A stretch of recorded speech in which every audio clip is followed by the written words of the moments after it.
I should, but yeah, it's just something in the background while we talk about this past weekend's UFC event.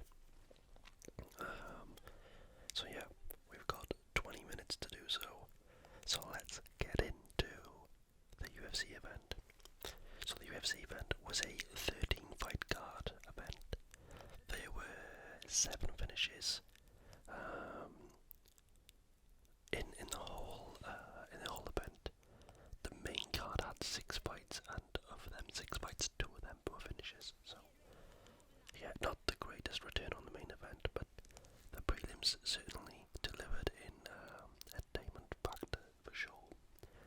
So anyway, first fight of the evening was Max Holloway and Korean Zombie. Max Holloway did look really impressive against the Korean Zombie, and I say that because the Korean Zombie didn't look bad either. It's not like it was Max Holloway that looked, like just outclassing someone that's really, really bad.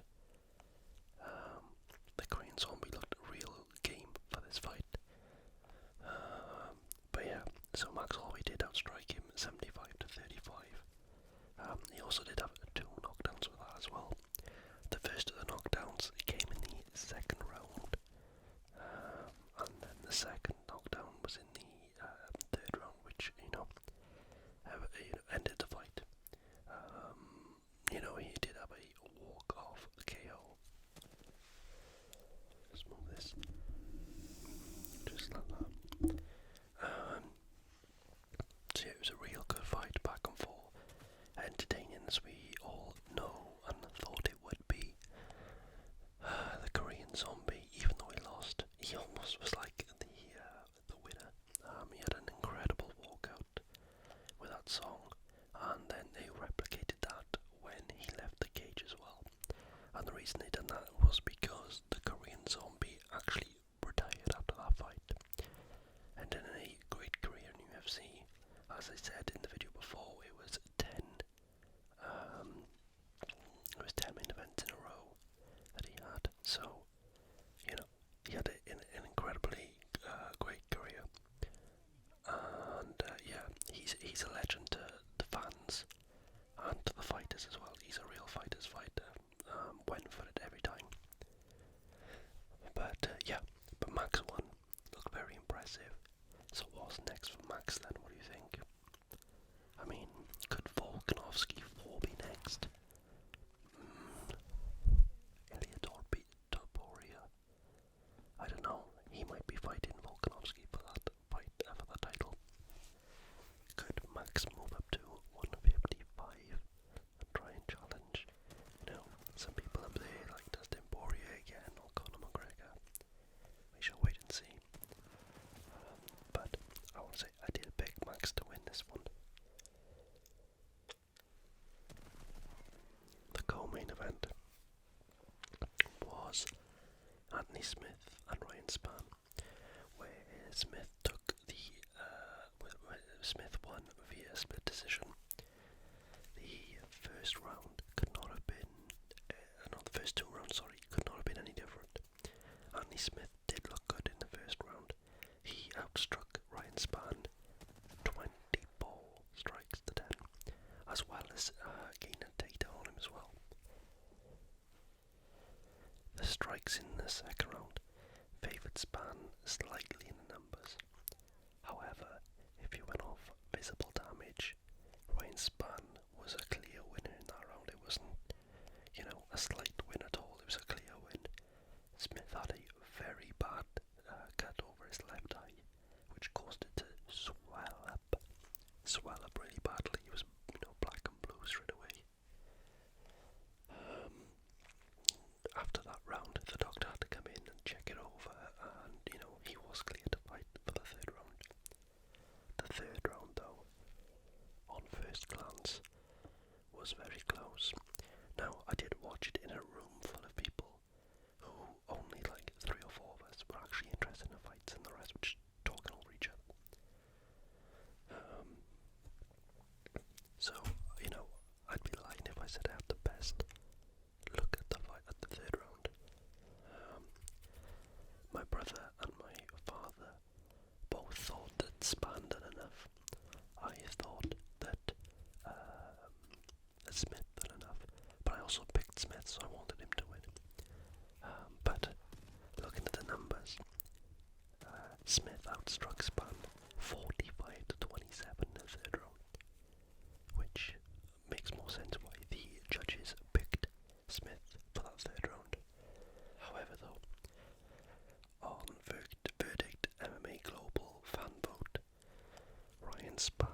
score to win the third round overall, which, you know, joint consensus with my dad and my brother. But like I said, I picked Smith to win, and he won.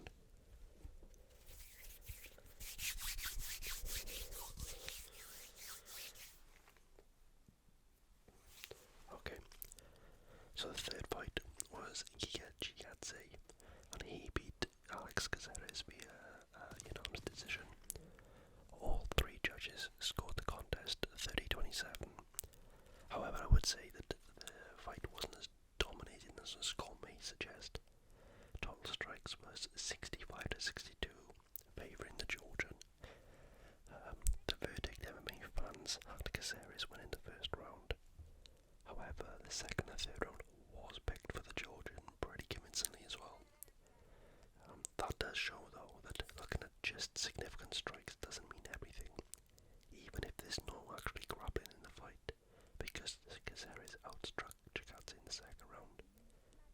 And everyone, including the judges and the fans, picked Gigatse to win that round. Before the fight, I picked Gigatse to win. I mentioned grappling, talking about that. Rinya Nakamura also impressed on the main card with 3 30-27s by the judges, as well as dominated the verdict scored 2. Not only did Nakamura outstrike Garcia, he executed 100% of his takedowns, which they were 4 total, and he did attempt 3 submissions too. He also had double the significant strikes. As I really thought before the fight, this was almost like a coming out party for the Japanese fighter, who will surely get a bigger fight now in his next fight. Probably someone that's, you know, like old and popular, someone like that's on his way out. That's my guess.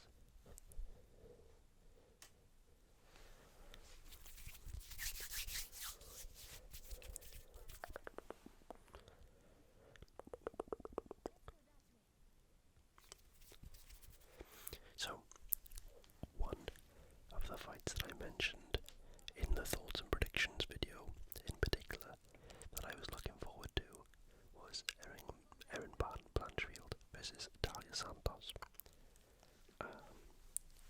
And to me that did not disappoint. Blanchfield did have to endure some adversity in the first round, where Talia Santos was full of energy and really looking for the KO, throwing real power shots. She wasn't gassed, obviously, as the first round. Her strength held up pretty much throughout the whole fight as well, by the way. But yeah, the first round was, for me, clear. Talia Santos win. And I thought that Talia Santos was going to run away with it. In the end, I thought, oh, maybe it is just a step too far for Erin Blanchfield. But she did predict that,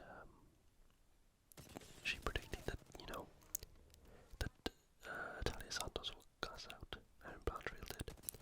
She mentioned that the first round will be the most difficult, but to think that, if the fight did extend past that first round into the second and third, then she would be in the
once he felt the ground, he didn't know where he was, and he was done. So yeah, it's a good win for Junior Tafa, and starts his UFC career now. And I did pick Junior Tafa to win. Okay, so in the prelims then, Waldo Cortes-Acosta, Cara Danfield, Michael Olejniczuk, Song Kinan, Billy Goff, JJ Aldrich, and Sung Woo Choi all won. The standout performances belonging to Billy Goff, Michael Olejniczuk, Cara Danfield, and Waldo Cortes-Acosta, who all got KOs or TKOs in the first round. Also, shout out to JJ Aldrich. She did cost me my pick, but she managed to win her first fight in the UFC by way of TKO. So, congratulations to her. So I went 6 for 6 in my main event picks. 1, 2, 3, 4, 5, 6. 1, 2, 3, 4, 5, 6. I went 6 for 6. 6 for 6 in main event picks. And I went 4 out of 7 in the prelims. So in total, I went 10 out of 13 in my picks. So yeah, I really don't think that's very bad at all. That's pretty good. The performance bonuses belong to Michael Olejniczuk and Junior Tafa. So them two guys won $50,000 each. I did think that it could also go to JJ Aldrich, because she did in a finish which she never done before. But also Billy Goff did look good as well. Oh yeah, and Waldo Cortes-Acosta, because that KO was crazy. I forgot to say that. He hit the guy. It was nearly the back of the head, but the guy turned away. He got rocked and just turned away. He didn't defend it. He didn't know anywhere where he was. And as he turned away, Waldo's Acosta hit him another twice, and the guy landed on his head first, and his head bounced off the canvas. Oh, it reminded me the way the guy fell down, not the knockout itself, but the way that the guy fell down reminded me of Nebraska and Dominic Reyes, where Dominic Reyes is like head landed first and then it like bounced up. If you know, you know. Check it out, it's crazy. But yeah, that one reminded me of that. It really made me like shiver in my skin when I saw it. I couldn't watch it, and I wouldn't watch it again. But yeah, so Michael Olejniczuk and Junior Tafa did have the performance bonuses. Thoroughly deserving. And also, Max Holloway and the Korean Zombie shared the Fight of the Night bonus as well. So $50,000 for them too. And, again, thoroughly deserved. What an exciting fight they put on for the fans. It was like edgy seat stuff for as long as it lasted. And that was UFC Singapore. It was a great night.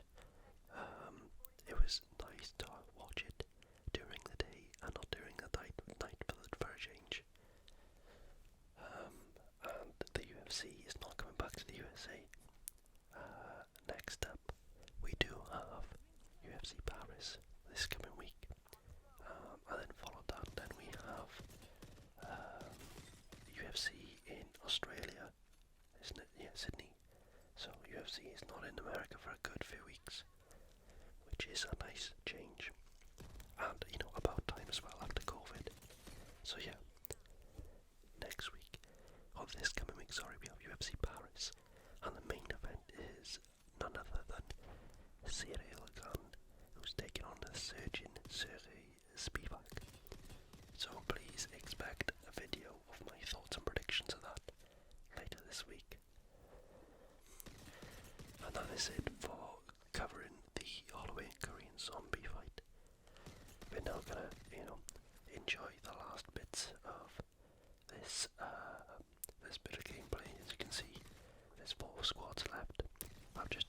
1000 damage and I got 3 kills, so it's not much, but I was using the Nemesis in the R301.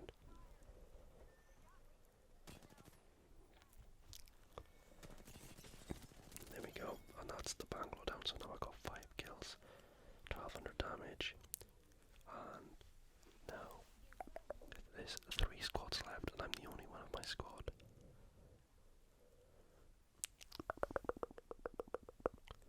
The thing I do need to get better at is, shielding up. Okay, so he's going in the container. I got a present for him. Oh, he's just got knocked by the gas. Oh. Okay, so that's 1 down. Boom, there's another 1 down, so that's 6 kills now. 1400 damage. 2 squads left. Got the Nemesis out, and it's loaded. Got some extra ammo. Got purple attachments from them all. Oh, and there she is.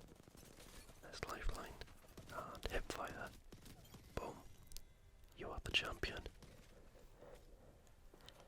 So that isn't a bad ending at all. It was a great weekend of UFC and a great weekend of sports. And, a great ending to this game as well. And with that being said, I want to wish you all